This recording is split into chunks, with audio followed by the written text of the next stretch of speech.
Hello, हाय, नमस्कार. चला, माझ्या व्हिडिओमध्ये मी पुन्हा तुमचे सगळ्यांचे नव्याने स्वागत करते आणि तुम्हाला माझा व्हिडिओ आवडेल अशी मी अपेक्षा करते. तरी पण तुम्ही व्हिडिओ हा शेवटपर्यंत बघा. चला, तर मी इथं काही ब्लाऊजचं माप टाकून घेते आणि माझ्याकडं ब्लाऊजचं माप रेडी होतं. तर 40 हाईटचं रेडी होतं, नाही तर 13 इंचचं रेडी होतं. तर मला ते 14 इंचमध्ये कन्व्हर्टेड करायचं होतं. चला, तर ठीक आहे म्हटलं, 1 इंच तर वाढवण्याचा प्रश्न आहे म्हणून मग मी काय केलं, डायरेक्ट मापावरतीच 1-1 इंच वाढवून टाकलं. डायरेक्ट मी फ्रंट साईडला योगमध्ये वाढवलं असलं तरी चाललं असतं, पण नंतर माझ्या डोक्यात क्लिक झालं की ओ यार, म्हटलं हे पार्ट वाढवण्यापेक्षा कटोरी वगैरे योगमध्येच 1 इंच वाढवलं असलं तर चाललं असतं. पण आता काय करणार, ब्लाऊजचं तर माप टाकून झालं होतं. मग कटिंग करायला लागले आणि हे बघू शकता, मी वाढवलेलं तर आहे. मग इथे याच पद्धतीने व्यवस्थित कटिंग करून घेतलं, कारण अस्तर पण मी आजच आणलं होतं आणि ब्लाऊज पण मला हा आजच द्यायचा होता, कारण खूप अर्जंटचा ब्लाऊज होता, अगोदरच दिलेला होता. आणि चुकून बाय चान्स माझ्याकडून अर्धा इंच याची बाही छोटी झाली. तरी पण आता बघू आपण काय होतं, कस्टमर काय बोलतो ते. तरी मी कापड ठेवलेलं आहे तसं, कस्टमर जर काही बोललंच बाय चान्स तर अर्धा इंच आपण वाढवू शकतो त्याला. तरी पण चुकून झालं, बाय मिस्टेक, माझ्या लक्षातच नाही आलं मी कसं वाढवलं काय माहिती. तरी पण चला बघू, आता अर्धा इंचचं झालं आहेच प्रॉब्लेम थोडासा. फक्त कस्टमरचं डबल काही येऊ नये, त्यांनी 50 रुपये कमी दिले तरी चालतील मला. कारण म्हणजे अर्धा इंच एवढं पण नाही की, थोडंसं पाव इंचच पकडू शकता तुम्ही. पाव इंचच कमी झाली म्हणजे मापाला दिलेल्या ब्लाऊजपेक्षा. आणि त्यांचं ब्लाऊज एवढं विचित्र होतं ना मापाला दिलेलं. त्याला हातावरती टिपाच काय दिल्या होत्या. फिनिशिंग तशी ब्लाऊजची खूप छान होती आणि ब्लाऊज त्यांनी खूप छान दिला होता बॉक्समध्ये वगैरे. चला, तर म्हणलं असो, आपलं तर काम आहे, आपल्याला तर करणंच आहे. मग याच पद्धतीने मी ब्लाऊज मेन फॅब्रिकवरती ठेवून चिटकवून घेतला आणि कट करून घेतला. आणि नंतर कट करून घेतल्यानंतर म्हणलं चला, गळ्याच्या पट्ट्या वगैरे पण घेऊ आपण. मला वाटते की माझ्या कॅमेऱ्याची क्लॅरिटी एवढी काही छान वाटत नाही, तुम्हीच बघा. मग मी इथं लगेच स्लीव्ज आपण चिटकवत नाही, डायरेक्ट कट करतो. म्हणून मग मी इथं स्लीव्ज व्यवस्थित प्रकारे अशी ठेवून लावून घेते आहे. मी 2 दिवस माझ्या चॅनलवरती डेली ब्लॉगिंग टाकत होते. एक दिवस व्हिडिओ छान म्हणजे व्ह्यूज आले बरे, आणि दुसऱ्या दिवशी बघते तर काय त्याला व्ह्यूज काहीच नाही आले. ओ यार, म्हटलं चला आपापलं कंटेंट तरी चालू ठेवावं. हे बघू शकता, आता स्लीव्ज मोजून बघते, पूर्ण ब्लाऊज झाला कटिंग करून तेव्हा बघते मी स्लीव्ज. तर काहीतरी प्रॉब्लेम होतच असतो. चला बघू, आता जाऊ पुढं बघू काय होतं, कस्टमरचा काय प्रॉब्लेम येतो काय नाही येत बघू. आता तर माझं इथं चालू होतं काम. चला म्हटलं आता तुम्हाला पण दाखवून द्यावं, कारण मशीनचा आवाजच ठेवणार होते, पण म्हणलं खूप इरिटेटिंग होईल मशीनच्या आवाजाने. म्हणून म्हणलं आपण व्हॉईस ओव्हरच करावा आणि आपली दिवसभराची स्टोरी सांगावी. आणि आज शौर्य कारण खूप त्रास देत होता आणि 1-2 वेळेस तो डोक्यावरतीच पडला आज.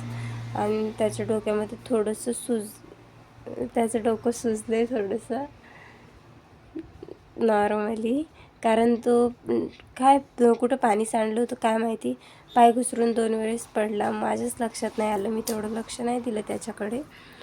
चला, तर असं थोडी घाई असली ना थोडेसे प्रॉब्लेम होतात. आणखी मला 2 ब्लाऊज कटिंग करायचे होते, मी 2 ब्लाऊज पण कटिंग केले होते. आणि शौर्याला घेऊन सगळं घरातलं पण आवरणं मॅनेज करणं हे सोपं नाही खरंच वाटतं तेवढं. तरी पण माप आपण आता परत तर कधीच असं ॲडजस्ट करणार नाही, कारण खूप चुकी घडल्यात माझ्याकडे या मापामध्ये. कुठला पार्ट मोठाच होतो आहे, कुठला पार्ट छोटाच होतो आहे. चला, तर म्हणलं हे लास्ट पहिली चूक आणि शेवटची चूक असणार आहे आपली. म्हणून आपण काय करणार आहे, पूर्ण माप असेल तरच ब्लाऊज कटिंग करणार आहे, नाहीतर माप काढायचं. नाहीतर 32, 30, 32, 34 असं माप काढलं तर काही नाही. पण मला एक कळत नाही, मी बाही डायरेक्ट कट करते, मी पेपरवरती कट करून का घेतली असेल, कारण बाहीमध्ये अर्धा इंचचा प्रॉब्लेम आला आहे. चला असो, आता काय करणार, खूप टेन्शन आलं आहे मला तर. तसं आता कस्टमरने पैसे जोपर्यंत देत नाही तोपर्यंत तर टेन्शनमध्येच राहणार आहे. आज मी ब्लाऊज पाठवला आहे, ब्लाऊज फ्लॅटमधून आला होता, त्या स्वयंपाक करतात त्यांच्याजवळ त्यांनी पाठवलेला. त्याच पद्धतीने ब्लाऊज मला भेटला होता. तर त्यांनी 4 दिवस झाला आणून दिला होता माझ्याकडे, पण मला काही अस्तर घ्यायला जाणंच होत नव्हतं. मग मी आज कसं तरी अस्तर आणायला गेले, तर बाहेर एवढं ऊन पडलं आहे पुण्यामध्ये. तर उन्हाचं प्रमाण आत्ताच एवढं आहे, तर बापरे, मी तर मार्च एप्रिल मेमध्ये तर सांगू शकत नाही किती ऊन असेल, गॅरंटीच नाही. मला तर आत्ताच भीती वाटायला लागली की ऊन किती पडणार आणखी. कारण यावर्षी काय माहिती, पाऊस पण खूप जास्त आला, थंडी पण खूप जास्त पडते. काय माहिती, एक दिवस काय दुनियाच नष्ट होती की काय, काय माहिती. याचं काहीच कळत नाही, पावसाचं, पाण्याचं, थंडीचं, उन्हाचं. चला तर बघू आता, असे जसे दिवस येतील तसे आपल्याला तर काढतच राहायचं आहे. हे बघू शकता, आपले इथं फ्रंटचे काय पार्ट रेडी आहेत. आता मी इथं काही पट्ट्या बनवून घेते. आपल्याला हात सिलाईच्या पट्ट्या बनवून घ्यायच्यात. आणि ब्लाऊज शिवायला जेवढा कंटाळा नाही येत ना, त्यापेक्षा डबल कंटाळा येतो हुक लूक करण्यासाठी. आणि याच्यावर तर हुक लूक मलाच करणं होते आणि कस्टमरला ब्लाऊज मलाच देणं होतं. चला म्हणलं असो, कारण दुसऱ्यांच्या कामापेक्षा तरी बेटर काम आहे असं मला वाटते माझं. कारण आज सकाळी मी ब्लाऊज घरामध्ये कटिंग करत बसले होते आणि बाहेर एक म्हणजे स्कूलला जाणारीच मुलगी असेल, स्कूल कॉलेजला, असला भयंकर ॲक्सिडेंट झाला ना. बरोबर गाडीच्या खाली जाणार होती, स्कूल बसच्या खाली. स्कूटी चालवत होती ती आणि स्कूल बसच्या खाली जाणार होती, अचानक धडकली. कॉर्नर आहे तिथं, थोडासा ड्रायव्हिंगसाठी प्रॉब्लेमच आहे. तरी पण जे कोणी गाड्या चालवते त्यांनी सावकाश चालवा, आणि ट्रॅफिकमध्ये तर खूप सावकाश चालवा, सांभाळून आजूबाजूची वाहनं बघून गाड्या चालवा तुम्ही. आता मला माझ्या मिस्टरांना पण हेच सांगणं आहे की गाडी सावकाश चालवा. तरी पण रोज सकाळी जाताना मी त्यांना सांगतच असते की गाडी सावकाश चालवा. कारण आपण कशी चालवतो त्यावर नसतं, कारण पुढचे मागचे कसे चालवतात त्यावर मेन पॉईंट असतो. चला तर काळजी घेत राहा, खाण्यापिण्याकडे सगळेजण लक्ष व्यवस्थित द्या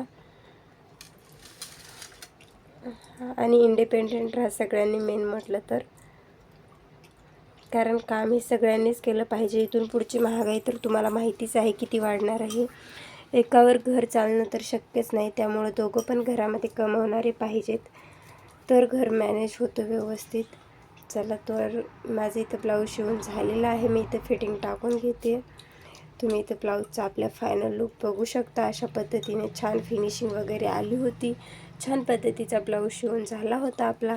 व्हिडिओ आवडला असेल तर आपल्या व्हिडिओला तुम्ही खूप छान असं सपोर्ट करा, लाईक करा.